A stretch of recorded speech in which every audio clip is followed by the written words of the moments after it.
வணக்கங்க. நம்ம என்ன பண்ண போகிறோம்னு பார்த்தீங்கன்னாக்கா, செடிகள் ஏற்றிக்கிட்டு சென்னைக்கு போகிறோங்க. சென்னை கோயம்பேடுக்கு. ஆமாங்க. அப்படியே ஒரு ஃப்ளாஷ்பேக் போகலாம் வாங்க.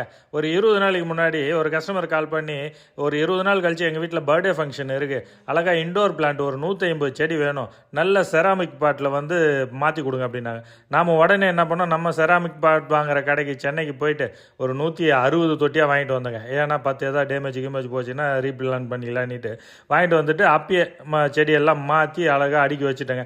அடுக்கி வச்சு 20 நாளாக அதுக்கு தண்ணியெல்லாம் பிடிச்சி இன்றைக்கி அந்த எடுத்து நம்ம வண்டியிலே அடுக்க ஆரம்பிச்சிட்டேங்க. குட்டி யானையில் எடுத்துகிட்டு போனால் டேமேஜ் ஆகிடும்ட்டு அழகாக நம்ம ஓம்னிலே வச்சு அழகாக அடிக்கிட்டு அப்படியே கிளம்பியாச்சுங்க. சென்னை கோயம்பேடு பிரிட்ஜ் ஏறிட்டு இருக்கிறோம். அங்கே போயிட்டு பார்த்தீங்கன்னாக்கா கஸ்டமருக்கு கரெக்டாக பார்த்து ஒரு தொட்டியாக அழகாக தொடிச்சு அந்த பையில் போட்டு அவங்களுக்கு அழகாக அடி கொடுத்துட்டேங்க. இந்த மாதிரி தாங்க ரிட்டன் கிஃப்ட் யாருக்கு வேணுனாலும் அழகாக நம்ம வந்து பொறுப்பாக கொண்டு வந்து சேர்த்துருவோங்க. கொடுத்துட்டு கிளம்பியாச்சு. நன்றி, வணக்கம்.